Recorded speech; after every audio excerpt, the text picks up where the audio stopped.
Thank you, Ehsan. And first of all, thank you to the IRF and to Liberty Network for inviting me to speak today. It's always a privilege and a pleasure to share the platform with someone as eminent as Professor Dr. Shad Faruqi, whom I respect greatly. And I think this is a natural follow-on to the webinar from last week, which was on a broader range, the rule of law and COVID. And here we are, I think, narrowing down a little bit to a specific issue of freedom of religion.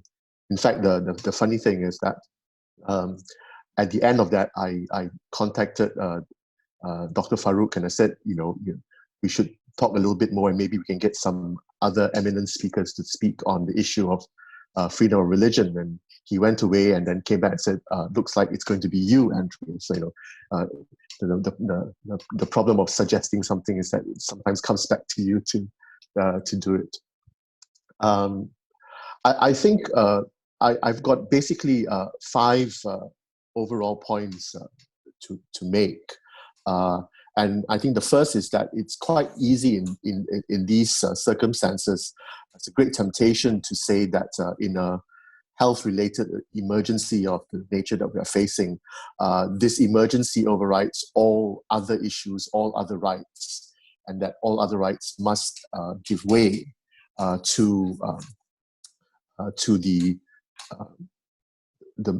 major issue, which is the preservation, protection of health, and protection of life even. But I think under international law, certainly that is not the case.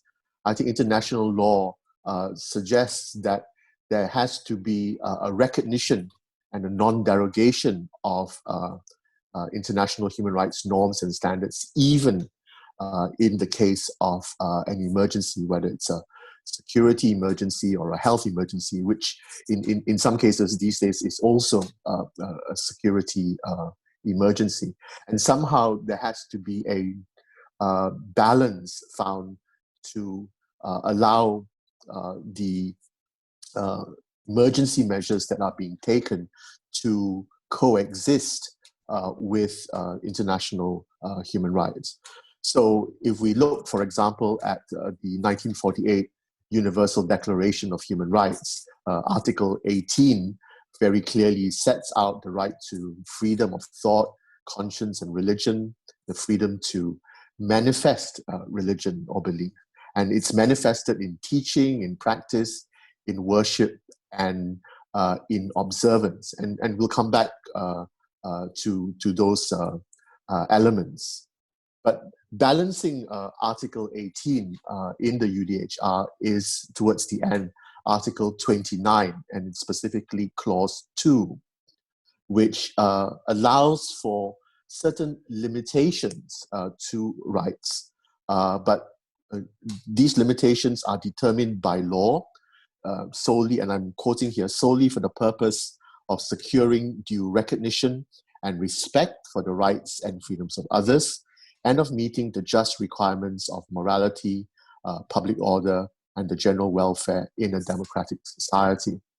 So I think it's right to say that no right is absolute, and that there are certain circumstances in which the rights can be limited, but certainly cannot be derogated from.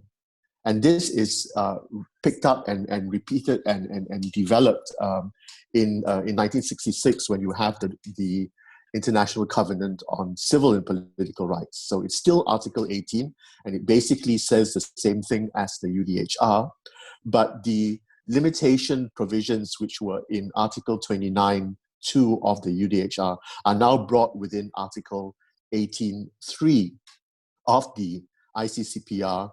And again, I quote here, freedom to manifest one's religion or beliefs may be subject only to such limitations as are prescribed by law and are necessary to protect public safety, order, health, or morals, or the fundamental rights and freedoms of others. So Article 18(3 provides the parameters, and in some cases, the characteristics of the nature of any possible limitation to those rights.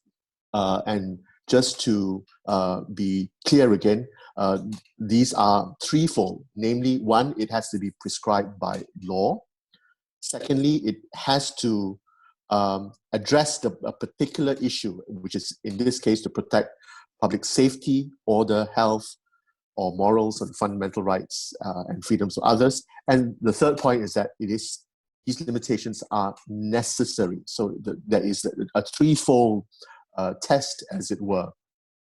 And Prof. Shah last week spoke basically to the point of the prescription by law. It has to be something that is not just something that it follows formally the qualification of it being law, but it has to, in substance, also be something that is not just law, but something that is legitimate. So we talk about rights, we talk about the international law position on rights, and we accept the fact that there can be no derogation of it, but only limitation. But you might, someone might ask, well, this is the international law position. Looking at it perhaps from a Malaysian perspective, where we have not signed up to the ICCPR, what then is the position in Malaysia? Well, looking at the constitution of Malaysia, even when we are dealing with emergencies, and here I am specifically referring to Articles 149 and 150 of the Federal Constitution, whether it's an external threat in 149 or in 150, a proclamation of emergency. It's interesting to note that even though Malaysia did not sign up to the ICCPR, the idea that the freedom of religion cannot be derogated from is accepted. What this means is that even in a case of an emergency, the freedom of religion has to be recognized. So if in a question of an emergency, a high level of an emergency, the right is protected and recognized, then something falling short of that emergency, something falling short of a proclamation of emergency must, by analogy, also recognize that freedom of religion. And so when we look at the declarations that have been made, the emergency that has been declared from a health point of view under the Prevention of Infectious Diseases Act of 1988 and any regulations made thereunder, we still have to argue that these cannot set aside the fundamental freedom of religion. And that is, of course, set out in Article 11. That's the right to profess and to practice and to propagate to a certain extent.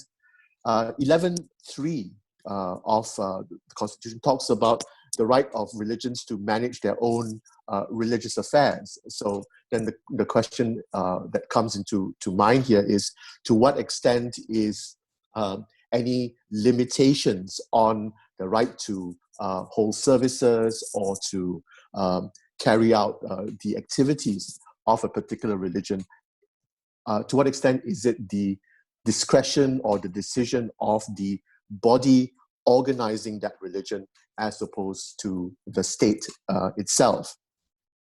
But ultimately, also, we have to factor in and try to balance all this with Article 11, Clause 5, which basically says that the article does not authorize any act contrary to any general law relating to public order, public health, or morality. So when we try to blend all these limitations, we might be able to be guided by what is known as the Siracusa Principles. And the Siracusa Principles are principles of interpretation of the limitations to the international right to freedom of religion. And here we have, in a sense, a fourfold test of what are these guiding principles. Firstly, whatever limitations that are put in place should not destroy or nullify that right. So in terms of freedom of religion, it should not make illusory the idea of freedom of religion. Whatever limitations, secondly, have to be narrowly applied, and whatever limitations need to be strictly interpreted. And so if there's any room for doubt, it needs to be resolved in favor of the person exercising the right to freedom of religion. And thirdly, any limitation has to be non-discriminatory in both its language and its application. And fourthly, and finally, it shouldn't discriminate between any one religion or between believers and non-believers. So having said all that, we, I think, turn to what I would consider to be the practical issues when we look at the situation in Malaysia. So as I said earlier, we have to figure out where the balance lies in this delicate balance between the right to protect people in times of emergency from a health threat to the right to freedom of religion. And one can argue in Malaysia, well, the freedom of religion has not been derogated. We can still practice our faith, albeit at home. We can still read our religious texts at home. We can have some form of fellowship with fellow believers, but only through social media, the internet. So what is the problem? Well, I suppose a purist might say, well, you know, the right to manifest that religion also means the right to attend your particular place or house of worship.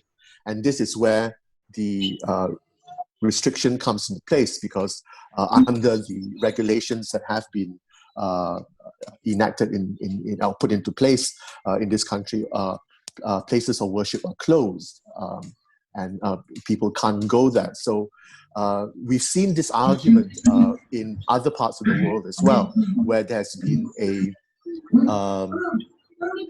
a direct challenge to perhaps an order to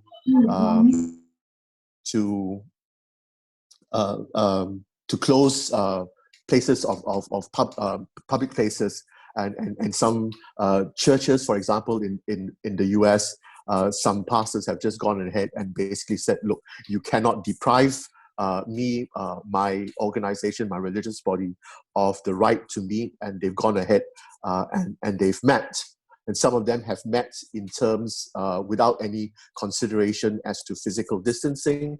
Others have tried to incorporate some form of physical distancing in in still making their places of worship open. I mean, it's interesting that in Malaysia, when we look at the regulations, there is this definition of essential services. And essential services have been defined, and essential services can go on. They are an exception to the general idea of a lockdown, as it were, or a restriction of movement.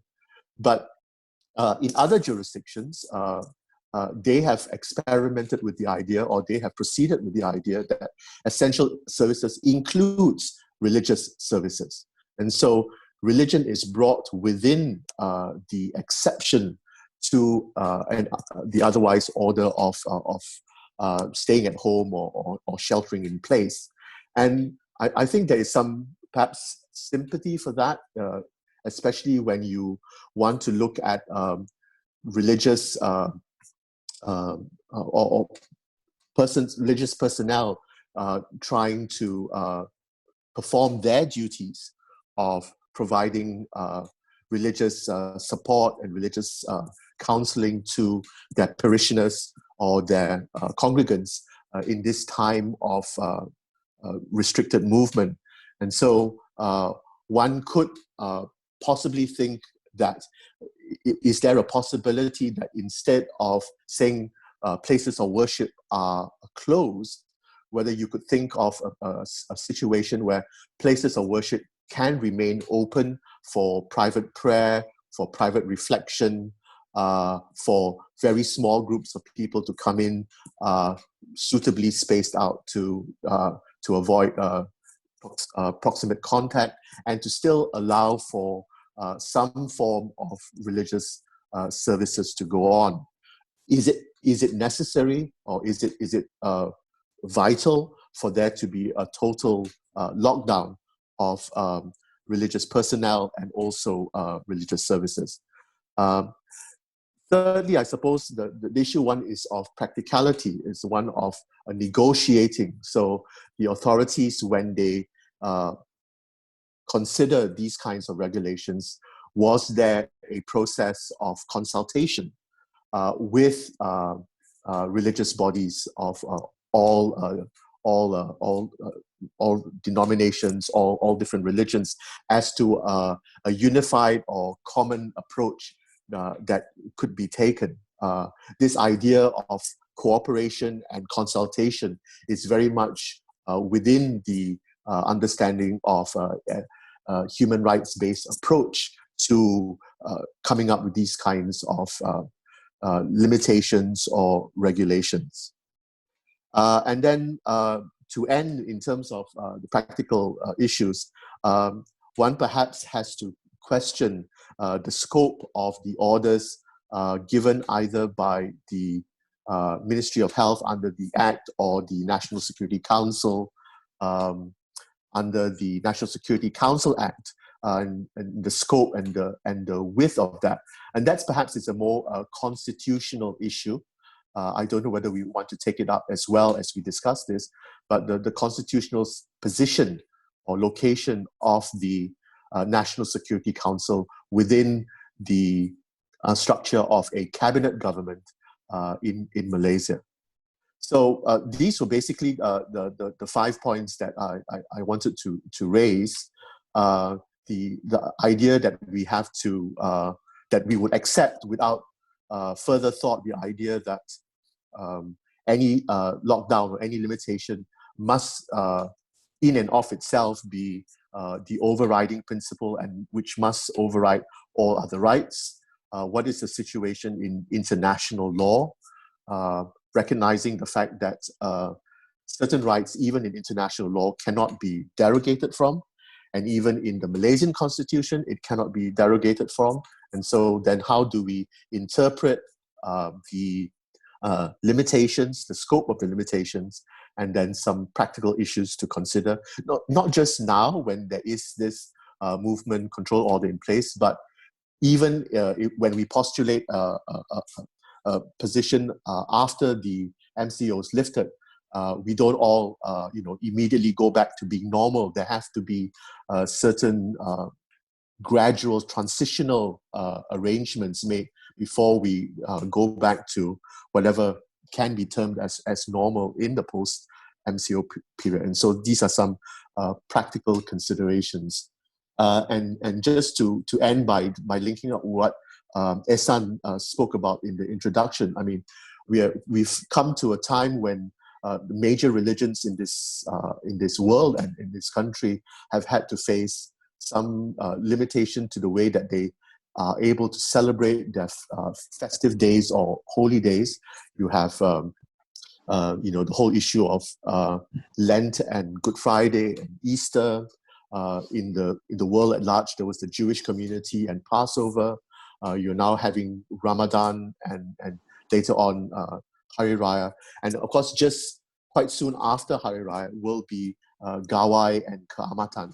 So there are many religious related festivals and observances that have been and will be and will continue to be affected by some of these restrictions and limitations. And so we must find a way in which these limitations can coexist with the right to as I said, to practice your religion, to profess religion, and to manifest it in some external form.